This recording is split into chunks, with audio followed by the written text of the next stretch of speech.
माझ्या एका मताने काय फरक पडतो असं जर तुम्हाला वाटत असेल किंवा कधी वाटलं असेल तर हा व्हिडिओ तुमच्यासाठी आहे।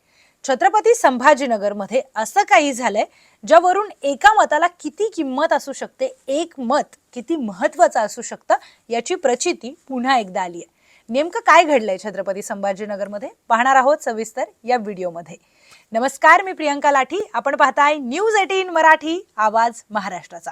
तर 12 जिल्हा परिषद आणि 125 पंचायत समित्यांचे निकाल आज लागलेले आहेत। जवळपास सगळीकडचं चित्र स्पष्ट झालंय। छत्रपती संभाजीनगरमध्ये काय झालं हे पाहणं महत्त्वाचं आहे। छत्रपती संभाजीनगरमधील वडगाव कोल्हाटी गट या गटामध्ये 2 उमेदवारांमध्ये काटेकी टक्कर होती।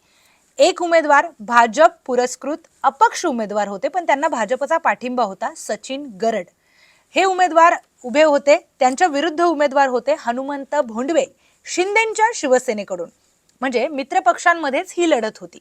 आणि या लढतीमध्ये शेवटच्या क्षणी जेव्हा निकालाच्या पेट्या उघडायला लागल्या त्यानंतर सगळ्यांची धाकधूक वाढलेली होती। नेमकं इथे काय घडतंय? वडगाव कोल्हाटी भागातल्या सगळ्या नागरिकांना असं वाटत होतं की नेमकं काय घडतंय, कारण मतांची जी टक्केवारी आहे ती समसमांतरच दिसत होती एकंदरीत। पण जेव्हा शेवटची पेटी उघडण्यात आली त्यानंतर लक्षात आलं की फक्त एका मताने भाजप पुरस्कृत अपक्ष उमेदवार सचिन गरड हे विजयी झालेले आहेत। सो ज्याला कोणाला कधीही वाटलं असेल की आपल्या एका मताने काय फरक पडतो किंवा एका मताची कायच किंमत असणार आहे, एका मताने उमेदवार विजयी किंवा पराभूत हे ठरवू शकतो। आणि असंच इथे चित्र पाहायला मिळालंय वडगाव कोल्हाटीमध्ये।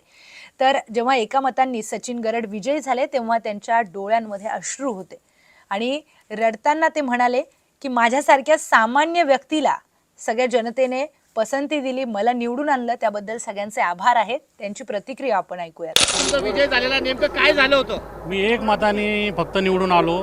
मी आधी 17 मताची 11व्या फेरीत मला लीड होती। 16 मतदान पोस्टलचं बाकी होतं। समोरच्या उमेदवाराला पोस्टलचं 16चे 16 मतदान पडलं आणि मला एकनी लीड झाली। त्यांनी रिकाउंटिंगची अर्ज दिला, आम्ही सामंजस्याने रिकाउंटिंग पण केली। आता सरांनी त्यांच्या सगळ्या समोर परत रिकाउंटिंग करून मला एक मताने 11व्या फेरीत विजयी घोषित डिक्लेअर करणार आहे। दादा, एक मतानं निवडून आलात, काय भावना आहे? कारण प्रत्येक एक मत महत्त्वाचं असतं। डोळ्यात पाणी, कारण मी भूखंड माफियाच्या विरोधात लढलो। मी अपक्ष भाजप पुरस्कृत होतो आणि समोरचे एकदम दिग्गज लोक होते। 2 वेळेस जिल्हा परिषद मेंबर राहिले, शिक्षणाचे सम्राट। मी सामान्य कार्यकर्ता होतो। जनतेने मला जो काय आशीर्वाद द्याला, प्रत्यक्ष अप्रत्यक्ष, मी त्यांचे मनापासून आभार आहे। एक डोळ्यात पाणी आहे। महाराष्ट्रातून तुम्ही एकमेव असे असाल ज्याला एक मताने निवडून आला। मी स्वामी समर्थ महाराजाचे सगळ्या देवाचे आभार मानतो, जनतेचे आभार मानतो। माझे मित्र कंपनी, माझ्याकडे त्यांचे प्रचाराला शिक्षक लोक होते, सगळे माझे सर्वसामान्य मित्र होते, महिला होत्या, सगळ्यांनी मला भरभरून आशीर्वाद दिला। भले एक मत असेल पण ते एक मताची किंमत खूप मोठी आहे, हे लोकशाहीने आज दाखवून दिलेलं आहे। काय पहिला तुमचं ध्येय असणार? नाही, बजाजनगर आमच्या परिसरात भाजपच्या माध्यमातून आम्ही 100% जागा लाटण्याचा जो धंदा आहे तो बंद करणार।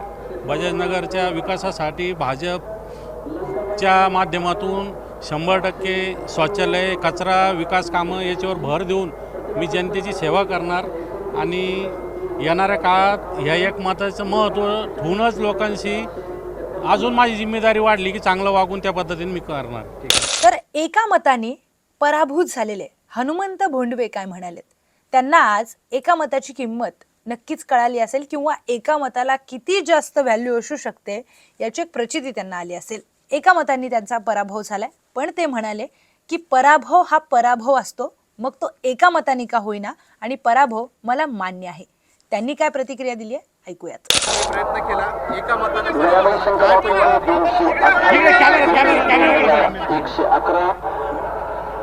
निवडणूक आहे। निवडणुकीमध्ये मतदार राजा जो काही निर्णय घेतो तो सगळ्यांनी मान्य करणं सगळ्यांना कंपल्सरी आहे।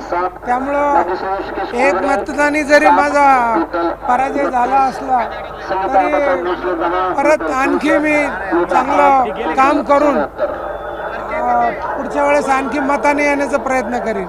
बरं, फेरमतमोजणी देखील केली होती, त्यामध्ये फेरमतमोजणी सुद्धा कुठलेही आकडे बदलले नाही आहेत आणि मला ते मान्य आहे। त्यामुळं त्याच्यावर बोलण्यासारखं काही नाही, जास्त विशेष काही गोष्ट नाही आहे. परंतु एका मतानं हारणं ही एक गोष्ट सगळ्यांसाठी एक मार्गदर्शक ठरेल की एका मतदाराला सुद्धा आपण गमावलं नाही पाहिजे किंवा एका मताकडे सुद्धा दुर्लक्ष केलं नाही पाहिजे आणि त्या पद्धतीने निवडणुका लढवल्या पाहिजे असं सर्वांना मेसेज जाईल आणि सर्वजण 100%. विजयी उमेदवार आणि पराभूत उमेदवार दोघांच्याही प्रतिक्रिया आपण ऐकल्या, पण एक गोष्ट लक्षात घ्यायला हवी, मतदान नेहमी करायलाच हवं.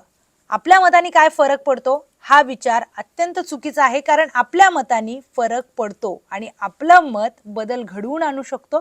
त्यामुळे मतदान करणं गरजेचं आहे. या सगळ्या घडामोडीबद्दल तुम्हाला काय वाटतंय? छत्रपती संभाजीनगरमध्ये जी घटना घडलेली आहे त्याबद्दल तुम्हाला काय वाटतं?